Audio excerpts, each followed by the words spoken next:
ऊष्माक्षेपी अभिक्रियाएं और ऊष्माशोषी अभिक्रियाएं क्या होती हैं।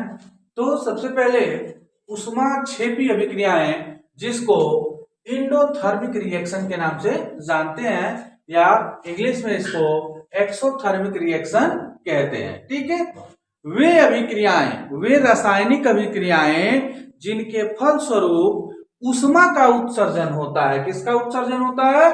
ऊष्मा का उत्सर्जन होता है, उसे हम ऊष्माक्षेपी अभिक्रियाएं कहते हैं।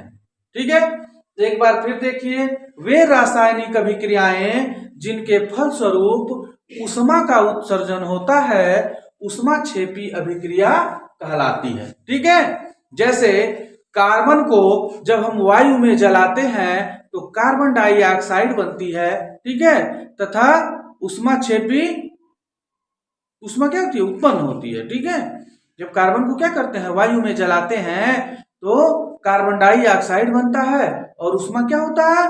उत्पन्न होता है। तो जब ऊष्मा उत्पन्न होता है तो यह अभिक्रिया कौन सी होगी? ऊष्माक्षेपी होगी। क्या होगी? ऊष्माक्षेपी होगी। ऊष्मा निकल रही है। ठीक है, ऊष्मा क्या हो रही है? निकल रही है। ठीक है, कार्बन को जब वायु में जलाया जाता है तो ये CO2 कार्बन डाइऑक्साइड गैस बनती है और ऊष्मा निकलती है, तो ये ऊष्माक्षेपी अभिक्रिया कहलाती है। ठीक है, अब दूसरा उदाहरण मान लीजिए, कली चूना को जब हम किसी जल में डालते हैं तो क्या होता है? बर्तन गर्म हो जाता है ना, और उसमें से धुएं के जैसे या गर्म जो है धुआं निकलने लगता है, यानी कि ऊष्मा निकलने लगती है। ठीक है, तो वो भी क्या है? ऊष्माक्षेपी अभिक्रिया है। हमारा जो श्वसन जो करते हैं, श्वसन के द्वारा जो भोजन का दहन होता है श्वसन क्रिया में, ठीक है, वो भी क्या है? ऊष्माक्षेपी अभिक्रिया का ही क्या है? उदाहरण है। या कोई भी चीज हम जो जलाते हैं, ठीक है, जो भी जलाते हो या कोई रिएक्शन होता हो जिसमें से ऊष्मा क्या होती हो? निकलती हो। जैसे मान लीजिए मीथेन गैस हो गया, चाहे LPG है, पेट्रोल है, डीजल है, जिसको भी जलाएंगे ऊष्मा अगर निकलती है तो वह अभिक्रिया जो होती है वह ऊष्माक्षेपी अभिक्रिया कहलाती है, एक्सोथर्मिक रिएक्शन कहलाता है। ठीक है, दूसरा होता है आपका ऊष्माशोषी अभिक्रिया। शोषी का मतलब होता है सोखना, शोषी का मतलब सोखना और क्षेपी का मतलब छोड़ना। ठीक है, तो ऊष्माशोषी अभिक्रिया को हम इंडोथर्मिक रिएक्शन कहते हैं। ठीक है, वह अभिक्रिया, वह रासायनिक अभिक्रिया जिसके फलस्वरूप ऊष्मा अवशोषित है, मतलब ऊष्मा को सोखा जाता है। ठीक है, जाता है, ऊष्माशोषी अभिक्रिया कहलाती है। हम ऐसे भी कह सकते हैं साधारण भाषा में, या ऐसे कहेंगे कि वे रासायनिक अभिक्रिया जिसके फलस्वरूप ऊष्मा का अवशोषण होता है, ऊष्माशोषी अभिक्रिया कहलाती है। ठीक है, जैसे नाइट्रोजन और ऑक्सीजन के मिश्रण को जब 3000 डिग्री सेंटीग्रेड पे जब गर्म करते हैं तब जाके हमारा नाइट्रिक ऑक्साइड क्या होता है? बनता है। ठीक है, ऐसे नहीं बन जाता है। नाइट्रोजन और ऑक्सीजन को क्या किया जाता है?